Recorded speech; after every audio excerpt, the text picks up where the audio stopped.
Good morning, everyone. My name is Bob Brocker, and our esteemed executive director is on. Barbara Boyer is on here as well. And we're going to be talking today about elder abuse and how to prevent elder abuse and how to deal with it when it does happen. And we have three great panelists, and I'm going to introduce them in just a moment. But first, I'm going to show you just a little bit about what we're doing here at AgeWise Colorado, and then we'll get right into it. So this is our 43rd webinar since we launched AgeWise Colorado 2.5 years ago. And today we're talking about preventing elder abuse. This is part one. We're more focused on physical and mental abuse. And in a couple of weeks, we're going to have another session focused more on financial, which is scams, fraud, and so on.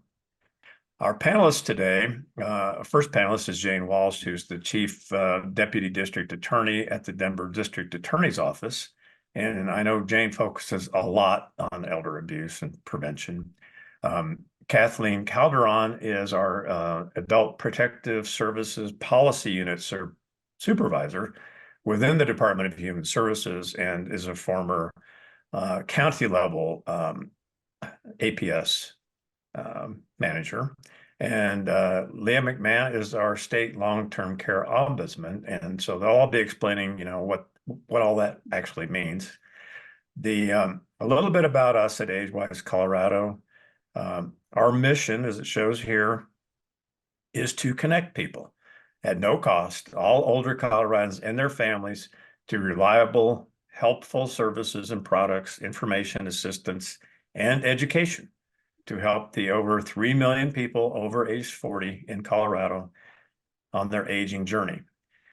And as you can see from the illustration, we're that connecting bridge between those 3 million, and we estimate roughly 3,000 service providers in the state who have something to help you with aging. This is a screenshot this is our homepage. So I would encourage folks, if you haven't been on our website yet, to please take a look. Our educational webinars, obviously we're here today on February 7th. I mentioned the next one coming up. And then in March, we're going to be focusing on housing, first on decluttering and relocation, and then the next one more on affordable housing. Few testimonials that we received from people who have actually used our site, and a longer bio of each of our panelists. So this will be included in the recording. I'm not going to read all these right now, but suffice it to say, all three panelists are very distinguished in their fields. And then I'm going to stop that and turn this over now to Jane, and she's going to tell us more about what she does in the Denver DA's office. Thanks, Jane. Bob. And good morning, everyone. Thank you for logging on. It's great to have this chance to talk to everyone. And I want to really start by thanking AgeWise Colorado for the good work that is out there, that they are doing to connect people and provide information for them, to be a hub for information. And we at the Denver District Attorney's Office, we're happy to be here and happy to get this chance to work with the other panelists, also with AgeWise Colorado. So who are we and what do we do? Well, you obviously are going to be aware of the district attorney's offices, which are around the state of Colorado.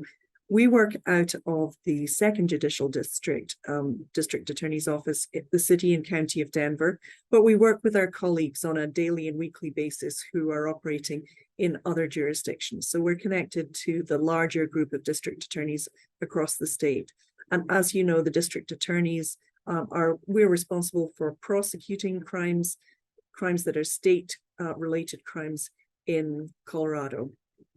And basically, right now we have a unit in our office that's responsible for prosecuting crimes against older adults and crimes against people with disabilities.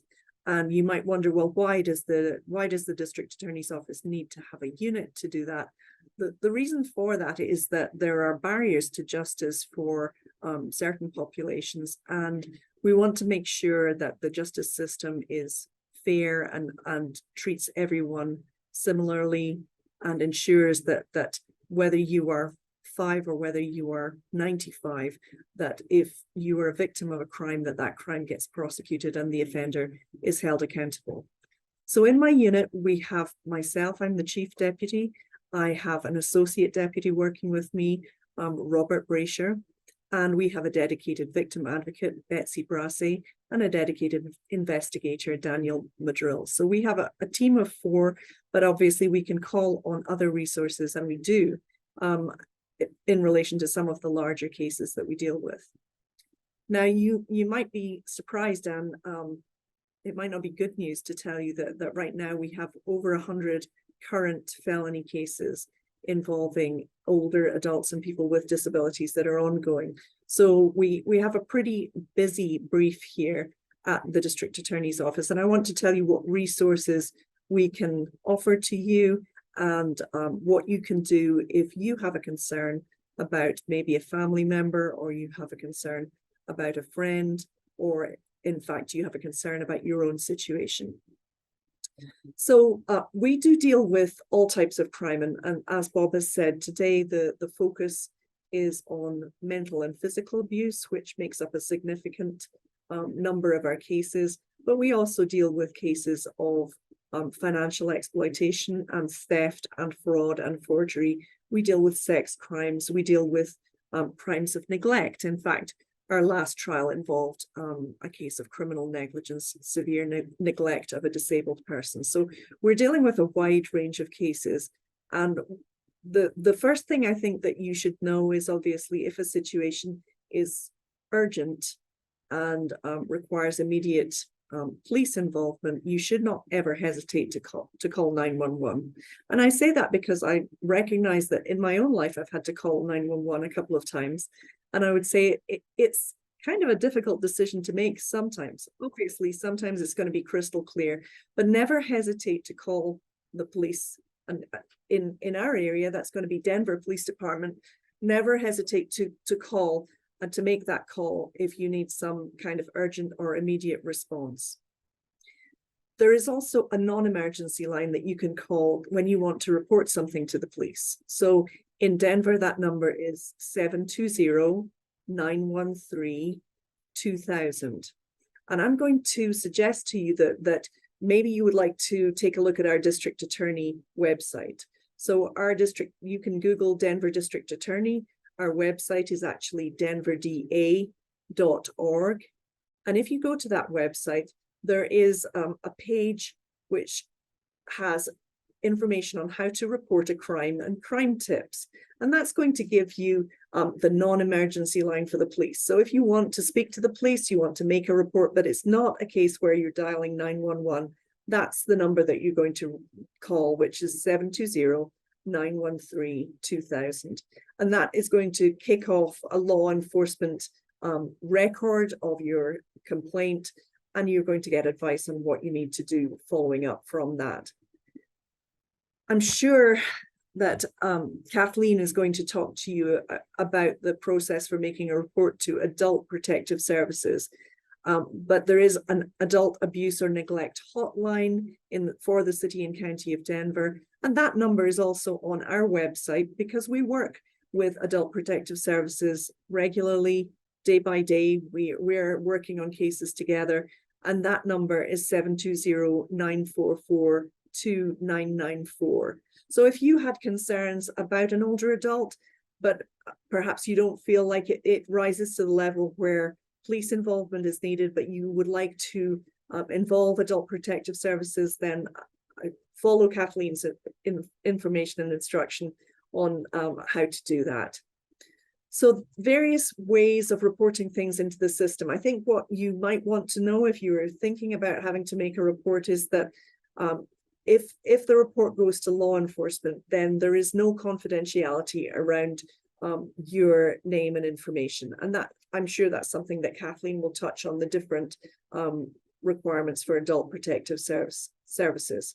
In our office, and I just want to mention this is really kind of more on the financial side, but we do have a consumer fraud hotline.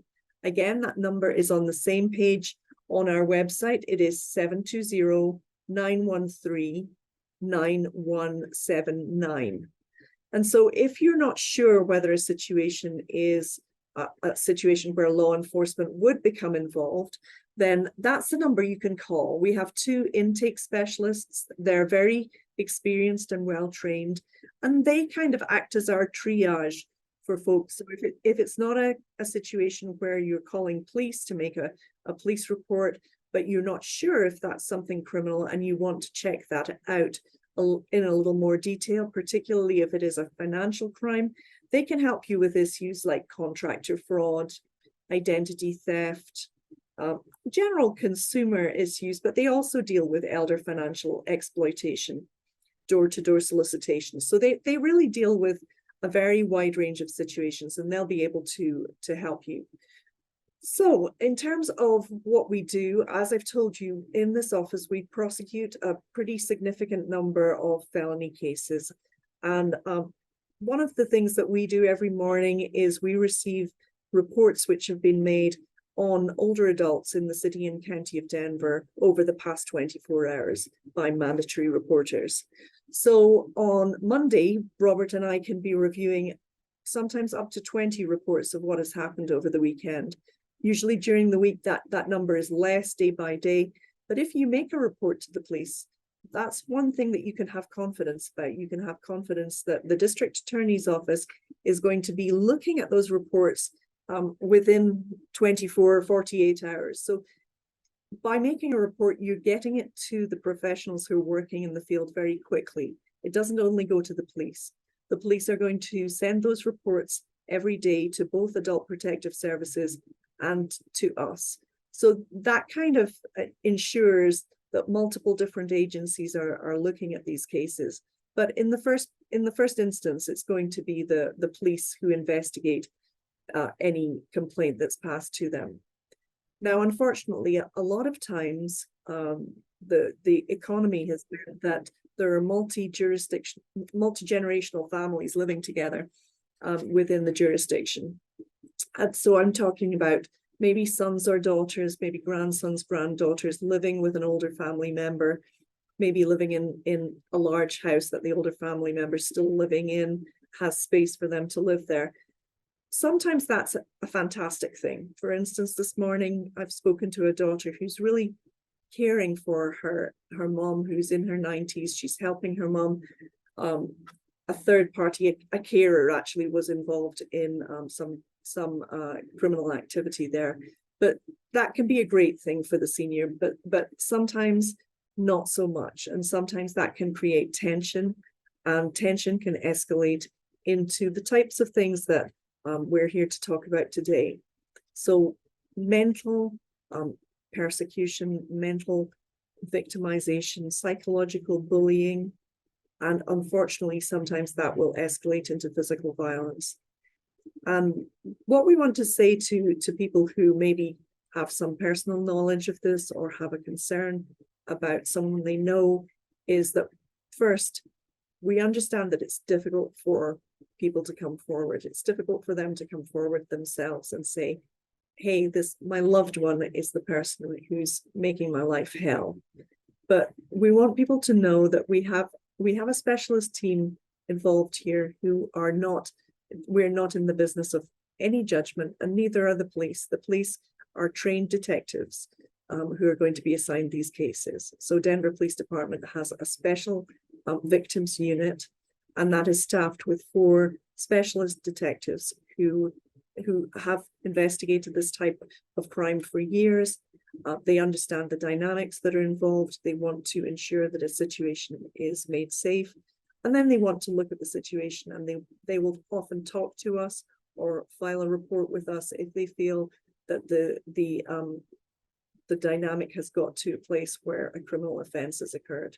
So every day those detectives are out investigating cases, and then they submit those cases to my unit, and myself and Robert look at those cases and decide what should happen. And we don't just make our determination separately. We will call the detective, we'll have a consultation on the case, and then we'll decide whether this is a case that does need to go ahead for charging.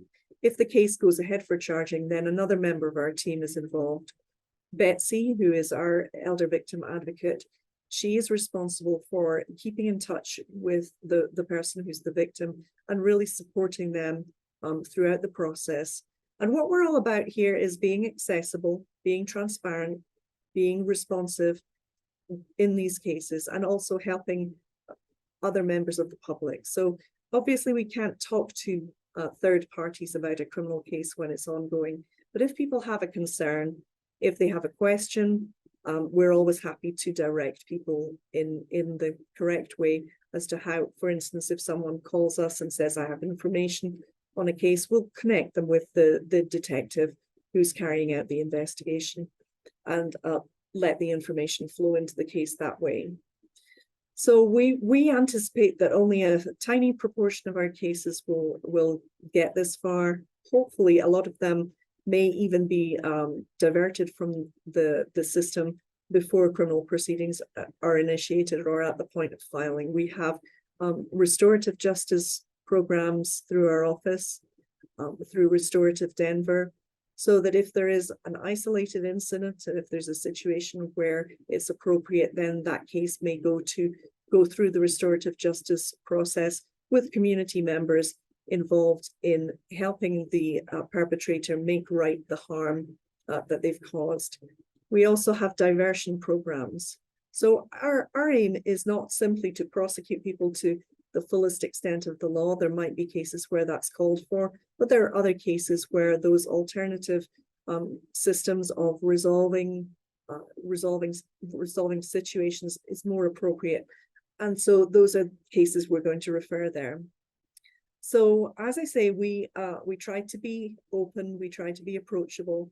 We understand that a district attorney's office can be an authoritarian kind of intimidating office for people to contact. It's a very big office. This office has hundreds of people working in it, all working for the residents of the city and county of Denver. If you have a concern and you're outside the city and county of Denver, you can contact your local district attorney's office. You can contact us if you have difficulty making those connections. And we do get a number of referrals. For instance, a month or so ago, I had one from a prosecutor, an elder abuse prosecutor in Washington State, who was speaking to someone who had a situation in, it was actually Douglas County. And so people are linked up all over the country to make sure that if there is an older adult who's being abused, who's being neglected, who's being exploited, that we're available to make sure that we can answer people's questions and help them get them connected in the right direction. So finally, I'm just going to wrap up by saying that one thing you might not know is that Colorado courts are now live streaming their trials. So if you Google Colorado courts live stream, then that will take you to a site which now gives you links to courts right across the state, and you can actually click on those links. You won't be going into court unmuted, but you will be able to watch the live stream of the proceedings that are taking place. As members of the community, it's important that you have access to these systems so that you can see what's actually going on day to day. If you have an interest in seeing proceedings in court, then you're able to just click the link and log on and watch what's going on, watch trials happening in real time in Colorado courts. That's something that the legislature has encouraged, and the courts have taken that up and started that website with live streaming of court proceedings. So if you're interested in courts generally, then that can be an educational thing to do. So I hope that some of that information is useful to you. Again, thank you, Bob, for inviting me to be here this morning and to chat with you. I'm very happy to answer any questions that anyone has. And if anyone has a question which is to do with a specific situation, then they can contact us offline also. Thanks so much, Jane. Does anybody have a question for Jane? because she does have to go pretty soon. I do. This is Karen Summers. I'm a placement agent with Aging at 5280. And I have a lovely gentleman who is a church elder who has been concerned about this couple for, gosh, probably about a year now. Adult Protective Services is involved, but I don't know that I don't know what to do. I mean, she has dementia so bad, and we're questioning him having dementia, and he's got a bit of paranoia also. He won't even let us come in to even have a chat, not going to the doctor, not eating properly. She ended up, she had the police called on her because he asked her to follow in a second vehicle from a dealership, and she ended up in Deer Creek Canyon, and was stuck. So lots of bad decisions, neglect, and we just feel at a loss. Like, what do we do? APS is involved. There's a son that is very loosely involved out of state, but they're keeping him at bay. I don't even know what to do in this situation. If nothing is done, there will be a crisis in the home. We know that. Yeah, that sounds like a complicated situation, and I'm really happy to hear that Adult Protective Services is involved. I'm also, if I'm understanding it correctly, it sounds like that couple, you mentioned that the gentleman was concerned who was the church elder, but it sounds like maybe the couple also have links to a faith community, and those links can be extremely important. It really in getting people to buy into sitting down and kind of talking about the situation. So, I would let also, suggest that Kathleen may have some better advice for you than I do, but I just feel the experts are already involved in that situation. Hopefully it does not sound like it sounds like there is an intervention that may be proceeding in a positive direction. I know people are concerned. If the level of concern rises to a police report, then I guess that's something that would have to be discussed and have to be considered. But that is a complicated situation. I don't think I have a packaged answer for that. We have to look at, we find these cases complex. We'll staff them. We might talk about a case for half an hour. So I think it's probably more than we can do justice to, but I'll pass to Kathleen to perhaps to add her comments. If I'm missing something, I'm sure she'll do that. Yeah, thank you. And I will put our email address and even my email address in the chat a little bit later on as well. If APS is involved, we have certain confines which we have to work within, but if there is concerns for capacity, that does give APS a little bit more leeway to potentially explore some more involuntary options as far as services go. But I would be more than happy to talk with you offline sort of about what APS may or may not be able to do as well. No, I would love that. Yeah, I am just at a loss. They're very vulnerable to all kinds of exploitation. And honestly, I'm a little bit leery about the son that's out of state too, because they certainly were coming in blazing about wanting to know about the finances and, getting power of attorney. And so I have concerns on multiple levels. So yeah, I would love to have an opportunity to talk offline with you. Absolutely. Yes. Jane, thanks again so much for joining us this morning and for providing all this this great information on who to contact and how to contact, and it's all good. It'll all be in the recording as well.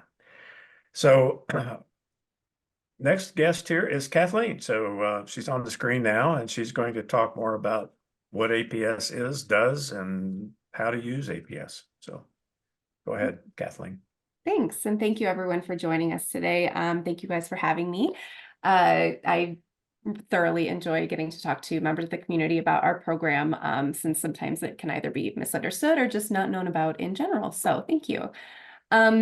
So like Bob said, my name is Kathleen and I work at the state level in Adult Protective Services or APS. So the way Colorado is set up is it is a county administered program with state oversight. So the team that I work on and the team that I supervise, we provide the training to county programs. We develop policy, procedures. We provide case consult support, all of that good stuff. We are essentially responsible for the oversight of the county programs. So the county programs are the ones that house the caseworkers that go out and actually do the investigations, and do the casework and work with clients directly in the community. I do have experience doing that as well prior to moving up to the state. I was a caseworker in a metro county for a couple years as well. So I've got experience on both sides of the coin. But overall, what Adult Protective Services or APS does is we are responsible for investigating allegations of mistreatment or self-neglect of at-risk adults. So we are more of a what we would call like a reactive program versus a proactive program. We can only become involved when there is an allegation of something happening. It doesn't obviously need to have proof that it's happening at intake, but at least an allegation of either a mistreatment or a self-neglect occurring to an at-risk adult. And what I mean by at-risk adult is folks who either can't perform services necessary for their health, safety, and welfare, so they can't do things to meet their basic needs, eat, drink, bathe, do those kinds of things independently, or they can't obtain services, so they can't do them or reach out, like they have either a physical or cognitive deficit that prevents them from being able to sort of arrange for services for themselves, or they lack the understanding or capacity to make responsible decisions for their health, safety, or welfare. So we don't define an at-risk adult by any sort of specific diagnoses, any sort of specific age limit. In Colorado, that is our definition for APS.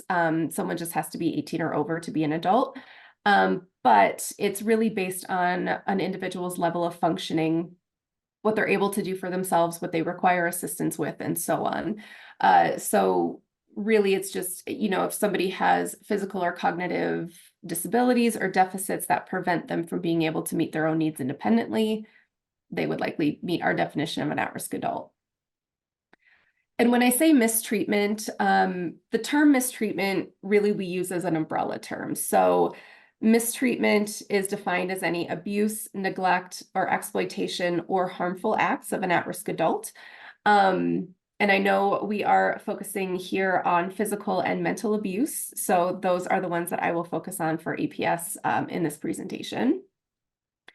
When we refer to physical abuse in Adult Protective Services, it means any non-accidental infliction of pain or injury upon someone. So the things you would typically think of as being physical abuse, any hitting, kicking, punching, biting, burning, those types of things, any sort of non-accidental means to hurt somebody or to cause an injury. For Adult Protective Services, it's not required to leave a mark, so there doesn't have to be a bruise or a cut or a laceration, things like that, in order for something to be considered physical abuse for Adult Protective Services, because we do have that infliction of pain. So if you think of things like, you know, somebody getting slapped across the face, reasonably that would hurt. It may not leave a bruise or a mark. It might have a red mark that kind of fades in a few minutes. But if that inflicted pain upon that person, that would also still meet our definition of physical abuse in APS. There's also a second type of physical abuse that we have in our definition, or sort of a second way to meet our definition of physical abuse, and that is the unreasonable confinement or restraint of somebody that is outside of what we call generally accepted caretaking standards. So this isn't something that necessarily needs to cause pain or injury, but it is simply that confinement or that restraint of an individual that prevents them from sort of free movement or meeting their own needs. So this would include things like tying somebody to a bed or a chair to prevent them from pulling out an oxygen tube or prevent them from getting into something. It could be, you know, somebody who is in a motorized wheelchair. If somebody turned that wheelchair off and that person doesn't have the ability to independently turn it back on for themselves, they would be confined to that wheelchair, and that would be unreasonable as well.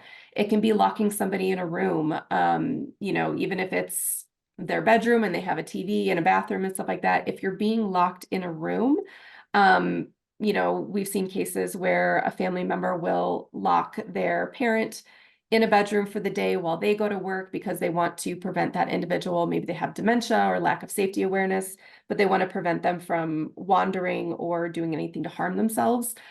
That would be unreasonable confinement. So anything outside of what is prescribed in a care plan, or if there's like an emergency safety need. So, you know, if a person has soft restraints that are part of a care plan, because at night maybe they are at risk of like scratching themselves, things like that. If a doctor is ordering that and those are used appropriately, that wouldn't be considered unreasonable and that wouldn't be considered physical abuse. Or folks that use like a seatbelt on a wheelchair because they have limited trunk control or they're a fall risk, that kind of stuff. Those wouldn't be unreasonable restraints. Those would be reasonable and follow a caretaking standard. So what we're talking about is anything outside of that. Those would be things that we would consider physical abuse in APS. And those would be things that we would then look into investigating if the victim of that alleged abuse does meet our criteria for an at-risk adult or our definition of an at-risk adult. When I listed out the types of mistreatment for APS, you might have noticed that I didn't actually specify any sort of mental or emotional type of abuse or psychological abuse, any of the myriad terms for it. And that's because in Colorado, APS doesn't have a specific mistreatment type of mental abuse. So we don't have a definition for it. It's not something that is included in our mistreatment categories in what we investigate per statute. But there are some things in our definitions of our existing mistreatment types that sort of are very close to it or can kind of get you there depending on the situation. And I do want to assure you all that that does not mean that we in APS think that mental abuse isn't real or that we don't think it's harmful. We 100% believe that, yes, that is a thing. And yes, that is harmful to an individual. It's just that the way that our mistreatments are defined, we don't have a specific mistreatment type of just mental abuse or psychological abuse or emotional abuse in our state.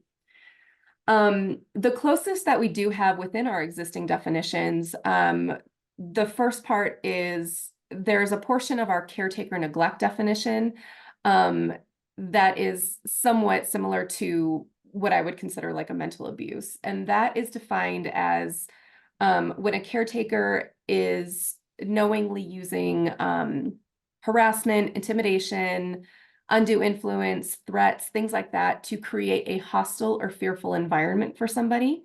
So we think of things like threatening an older adult with moving them to a nursing home if they are incontinent one more time, or if they, forget something one more time, then, I'm going to send you to a nursing home where you're not going to get cared for, that kind of thing. That would then create a fearful environment for that person. So if the individual doing that to somebody is a caretaker, in Colorado, that type of situation would fit our caretaker neglect definition.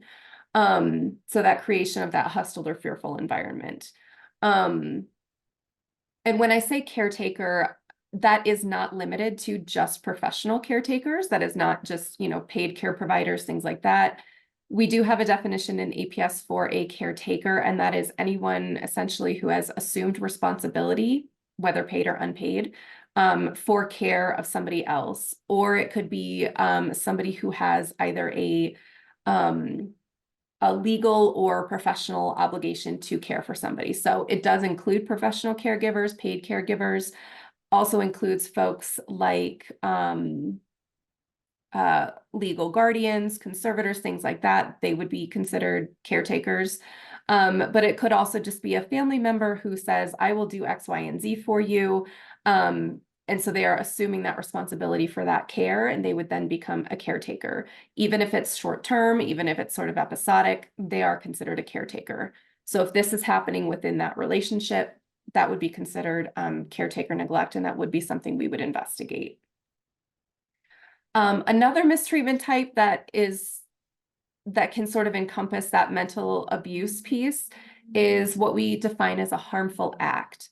And a harmful act is defined as any act against an at-risk adult that essentially causes harm and isn't defined as any of the other mistreatment types. So we wouldn't like sort of double dip, I guess, for lack of a better term. If it's physical abuse, we call it physical abuse.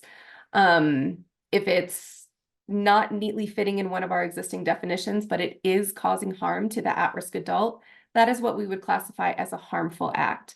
And those are committed by folks with a relationship to the client or to the adult. So it's not going to then include those sort of scammers, things like that. That falls under our exploitation definition. But a harmful act, if it's causing harm, that can be more of those things of, it may not be a caretaker, but they are creating a hostile or fearful environment. That would be a harmful act. So any of those sort of situations that don't really fit neatly into these other mistreatment types, but something is causing harm or somebody is doing something to an adult that is harmful, that is something we could potentially investigate as well, so long as that adult is also an at-risk adult per our definition. So those are the two that we can really sort of tackle that mental abuse piece. Physical abuse is a little bit more well-defined. Harmful act is a pretty sort of vague and nebulous definition, but it is done intentionally to kind of catch those things. It would be really hard to kind of define all of the what ifs in the world if we were to try to kind of pick out more specific things. So that is what we would look at that's relevant to this presentation here. We do have, of course, other mistreatment types as well.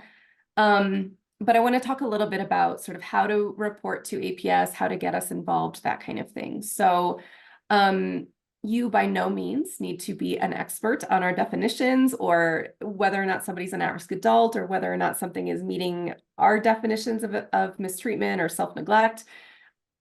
If you are concerned about an adult, we encourage you very strongly to just call and make the report. In order to make a report to APS, you would call the county department in the county where the adult lives to make that report. And I'll drop a link in the chat of a list of the numbers for all the counties in Colorado so that you have access to those phone numbers to make a report. That information is also found on our website as well, which I will put in the chat here in a moment too.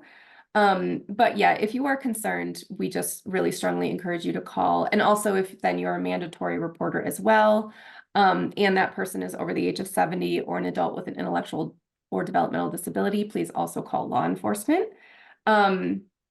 But please do give us a call. And when you call a county, you will probably feel they are asking you a lot of questions, and it is because they are.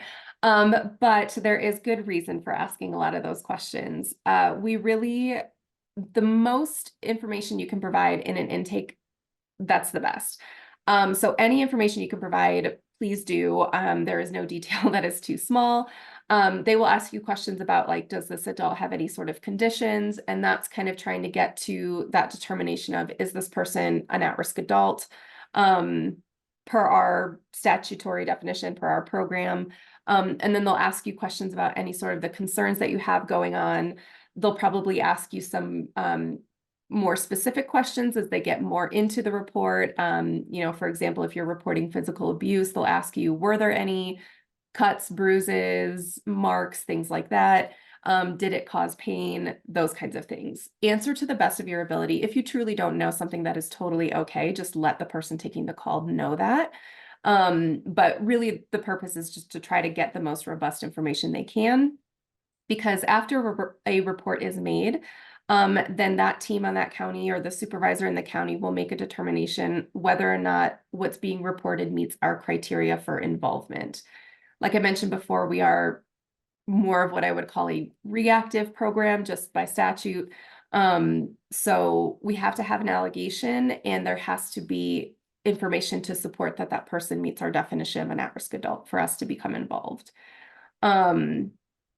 So once the report is made, the counties will review those reports and make a determination on whether or not we can screen that in or investigate those allegations. If that happens, a caseworker gets assigned to a case. They will then go out, conduct interviews of the client, the reporting party most of the time, and any sort of like collaterals and supports to try to get as much information as they can. An alleged perpetrator will also be involved, interviewed if they are involved in the case, and they will make a determination about, did a mistreatment occur here? Did the physical abuse, did the caretaker neglect, whatever, did that occur? But then also what APS is doing is assessing the client sort of more globally or as a whole. So a caseworker will also conduct a thorough assessment of that client's needs and strengths. That way we can determine, are there services available in the community that would help assist this person? Are there things that we can set up to kind of make life a little bit easier or reduce the risk of further mistreatment, should that be an issue? So that is sort of the main purpose. We're a civil entity. We aren't law enforcement. We aren't cops. We don't press charges. We don't do any of that. We do work alongside law enforcement very frequently or often in investigations, but we are sort of separate arms of the process. Law enforcement looks at, is there a criminal act happening? Is there a criminal charge? What we're looking at is trying to determine, did the thing happen or not? And also, does this person have needs either related to that allegation or just in general that we could then offer to implement services for to increase safety and reduce risk. Our overall goal is just that. It's to improve safety of individuals living in the community, of older adults living in the community. So long as they want to live independently and they can do so safely, that is what we want to help facilitate. So at the end of the day, our goal is that service provision and that safety and prevention of further mistreatment. Jane had also mentioned some pieces about confidentiality of information. So I did just want to make sure to touch on that really quickly as well. And that is to say that all APS information is strictly confidential by state law. There are limited exceptions in which we can release information without a court order. And those exceptions are found in state law as well as our program rules as well. And it's really, so we are very limited in what we can share. But I do want you to know that when you are making a report, we are required by law to share those reports with law enforcement, just as Jane was referring to sharing reports with our program. Counties are required to share any reports of mistreatment with law enforcement within 24 hours of receiving that report. So that information does go to law enforcement. And as she mentioned, they don't have the same confidentiality requirements that we do. APS cannot disclose who a reporting party is. We cannot disclose, contact information, anything like that to those involved in the case or to anyone else. So if a client is asking us or an adult is asking us, well, who called in and reported this, or who called in and reported me for this? We have to respond that we actually can't share that information. Sorry. But law enforcement, of course, doesn't have those same restrictions. So we do try to work very closely with them. When we are working side by side with them on an investigation, we do tend to explain, like, we do want to keep this private, or could you please not share who a reporting party is? And they can then make a determination whether or not they should do that or shouldn't based on their protocols. So there is some variance in that information's availability to folks involved in the case. But from the APS side of things, that is not something that we would disclose, or it's not something we can disclose. You can report anonymously to APS as well.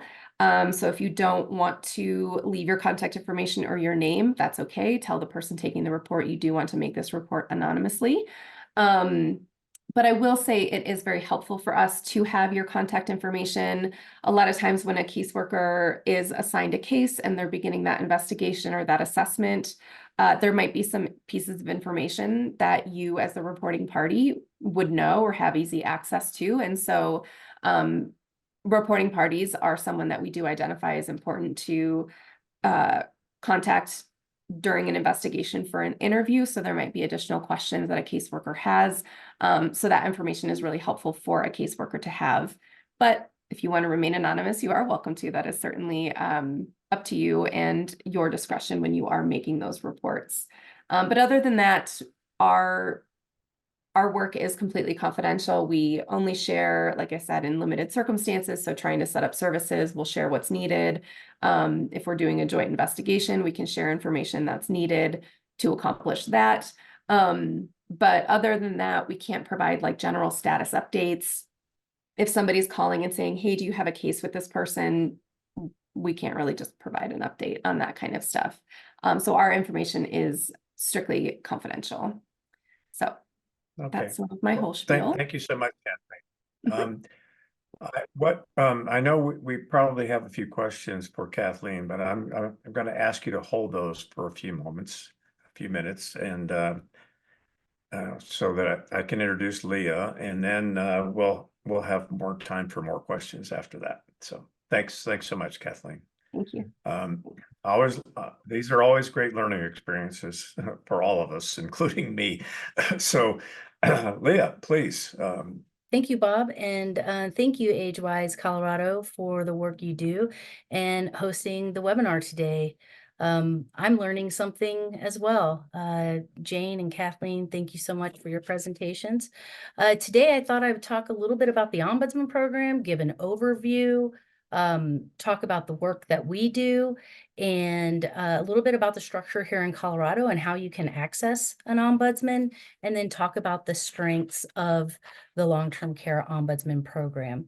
I have been an ombudsman for about 14 years now, and I've worked every aspect of the program.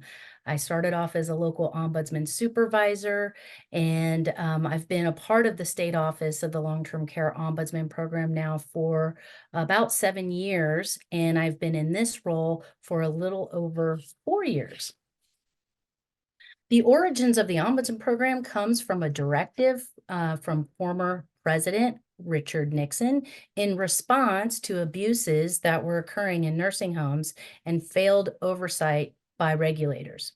Established in 1972 under the Older Americans Act, every state is required to have an ombudsman program that addresses complaints and advocates for improvements of people in the long-term care system, which has also expanded to assisted living homes.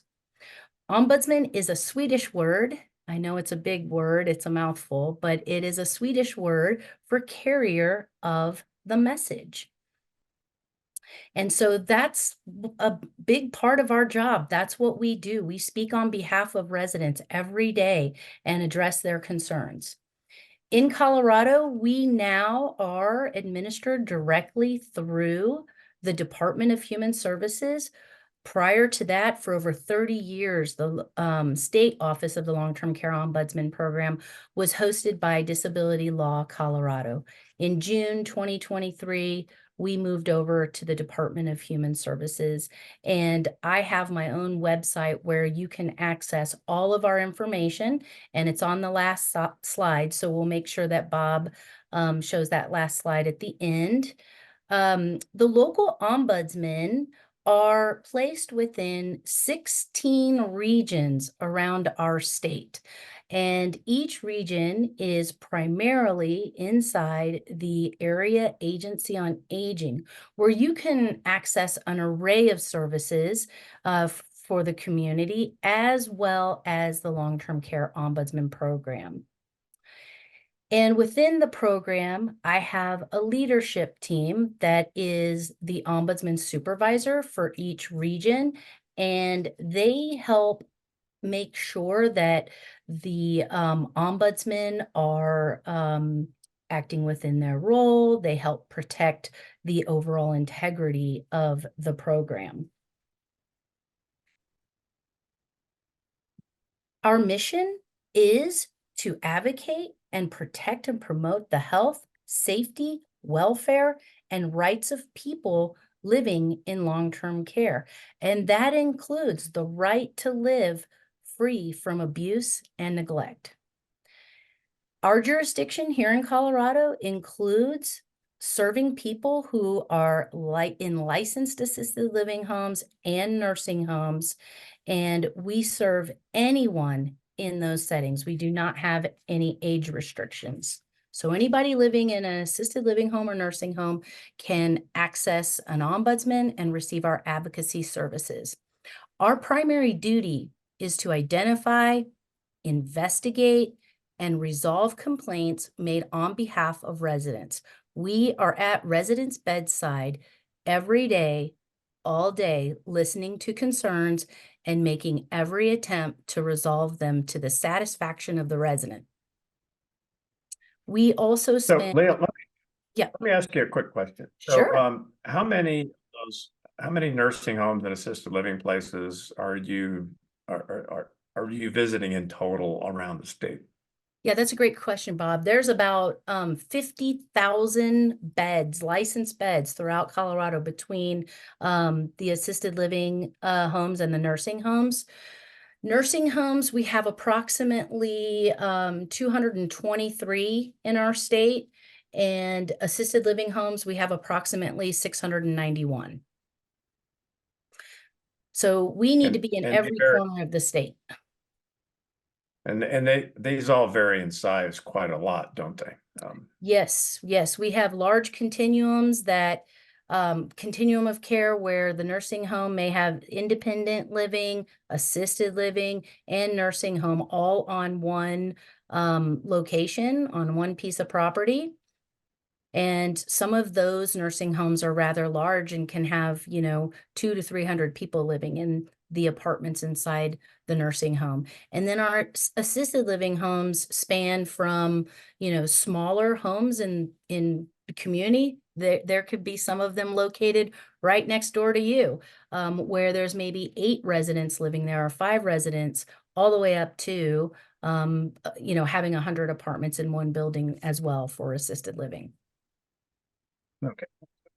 And our main goal is to educate and inform so that we can empower residents and their family members as well as staff. That is always our goal in the forefront of our minds, is to offer that education and information. And our services, the long-term care ombudsman program services, as well as educating on the rights that people have and the additional rights that they have while living in an assisted living home or nursing home. We also ensure that residents have timely access to the ombudsman program and that we also have timely access to them. And this has to be unimpeded and without the fear of retaliation. So there is no person or entity that can interfere with our ability to access the residents with ease and for them to access us. As far as our visibility goes, we are, by federal law, a distinct entity that is separate and identifiable. That's one of the reasons why we have our own website. You can see my logo here on the slide so that you can see the ombudsman program and you have that visual to access us. If you were just relying on the agency that we're in, it might be a little harder to find our services in the Department of Human Services because there are so many other programs that are within them. And so we want that visibility to be front and center always. I think that a lot of people have not heard of the long-term care ombudsman program, even though we have a presence across the nation, including Guam, DC, and Puerto Rico. And that's why we spend so much time really talking about what it is that we do, and take the opportunity like today from the invitation from Bob and being able to present. So my role really is to direct and manage the statewide program and make sure that all of my ombudsman representatives have the support that they need to advocate for the rights of residents and protect confidential records. I know that Kathleen talked about her confidentiality laws. We have some of the most strict confidentiality laws that are governed by federal and state regulations.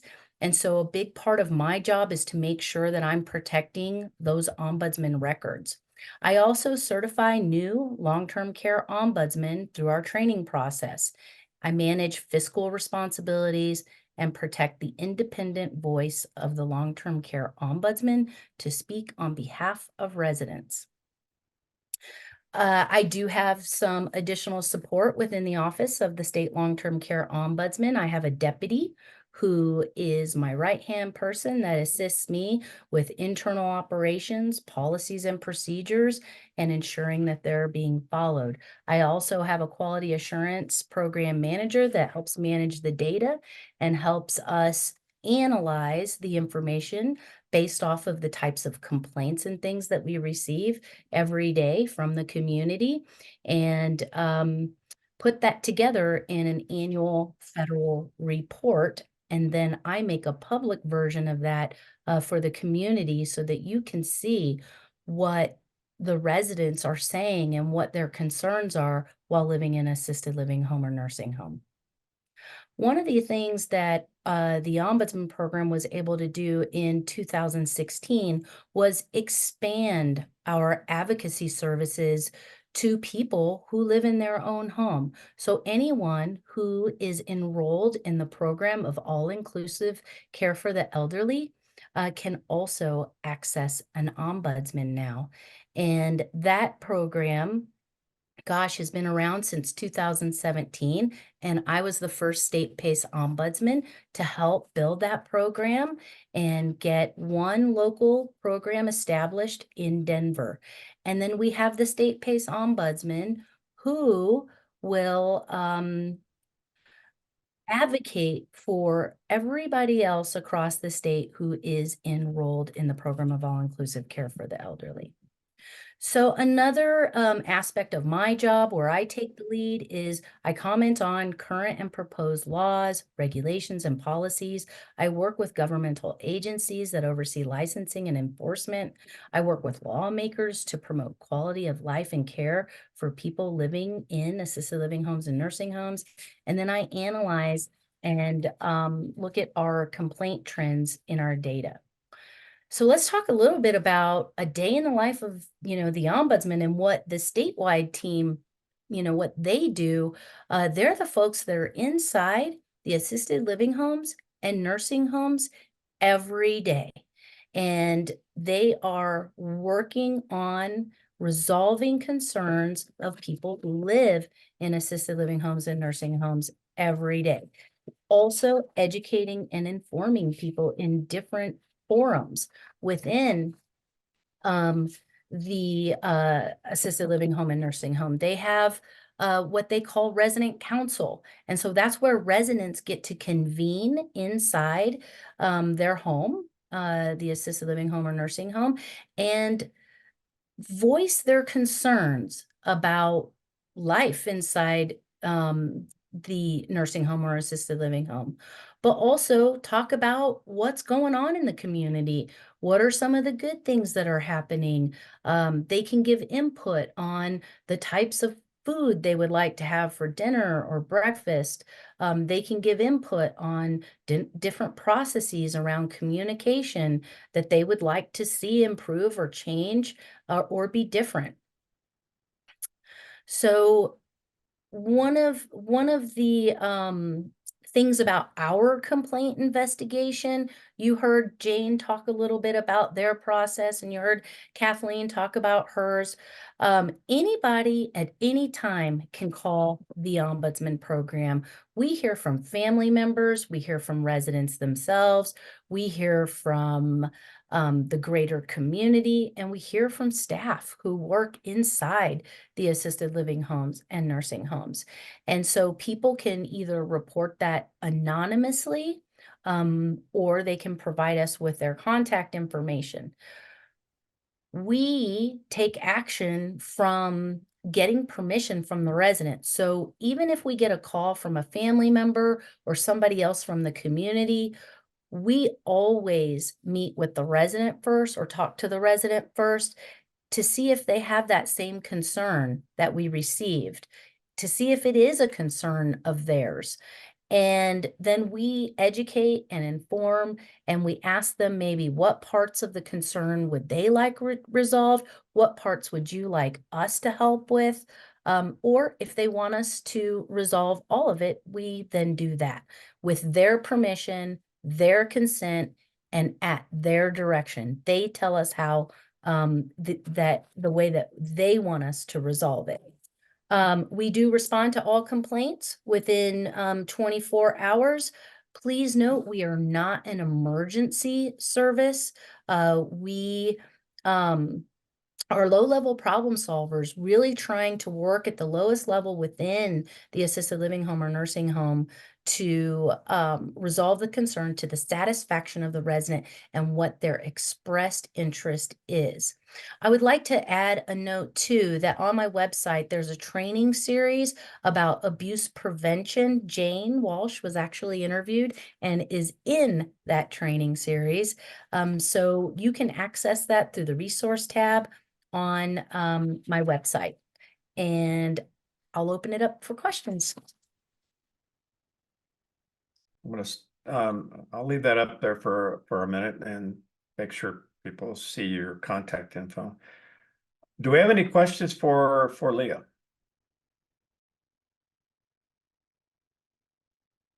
I have a question.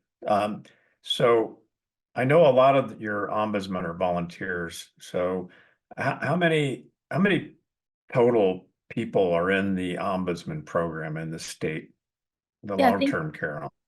Yeah, thank you, Bob. We have 70 ombudsmen that are long-term care certified ombudsmen, and we have approximately 16 volunteers, and that's actually growing a little bit across the state. During the pandemic, we did lose some of our volunteers. The mean age nationally is about 72 to 75. So those folks, left the program for their own concern and perhaps their own health reasons and to take care of their loved ones. So we're in the process of looking to build that back up. The program was originally built off the backbone of volunteers. They go through the same certification process, do the exact same work that the paid staff do, and there is no difference between the work that the volunteers do and the paid staff. Okay, and we have a question from Maggie Miller. Maggie? Hi, Maggie. Hey there. Actually, this is a question for Kathleen. I don't think we had a chance to ask her questions. Would that be all right? Sure, go ahead. Okay, terrific. So, and maybe I can follow up with you because I have a question similar to a question that was asked earlier.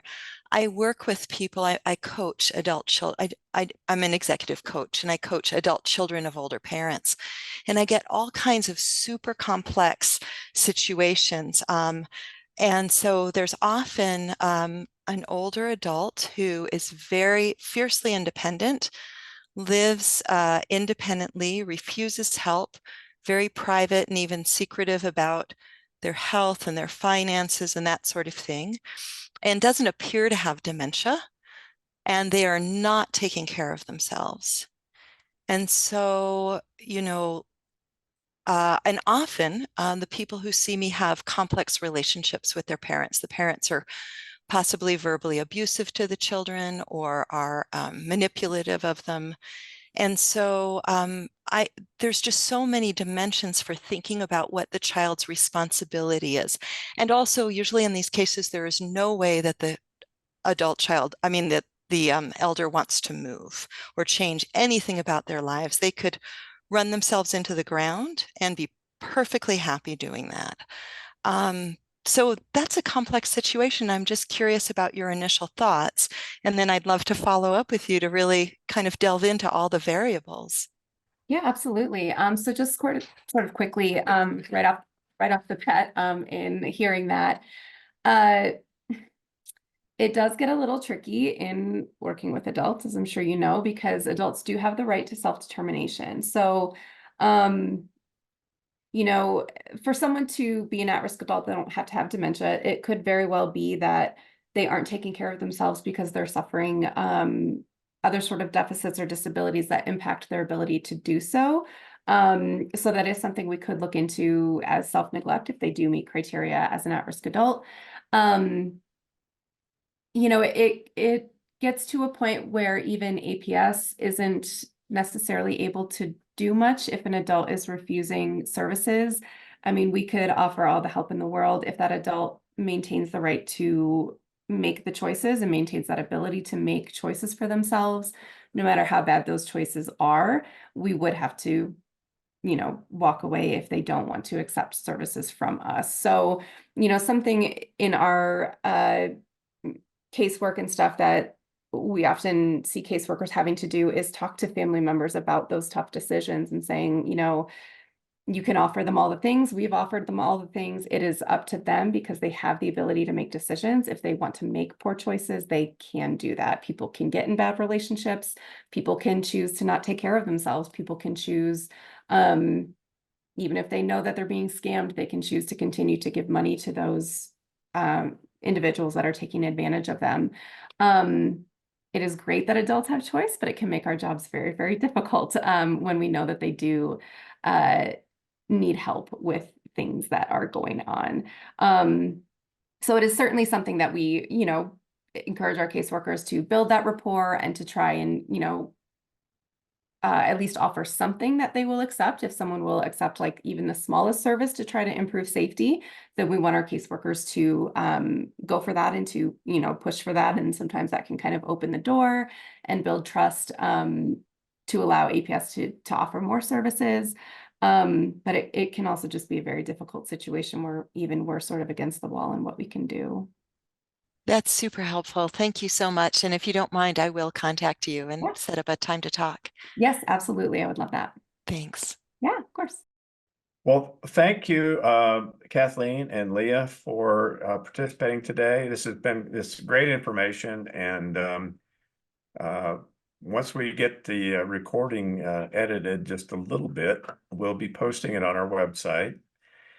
And I would encourage all of you who are on here still to share that with people that you know, because people need to know this information that has been shared with all of us today, and you never know when you might need it. So with that, I'll say goodbye to everybody, and thanks again for joining us, and have a great rest of your day. Take care. Thank you. All right. Thank you. Bye-bye. Thank you, Bob. Thank you, speakers. Thanks, everyone. Thank you. Thank you.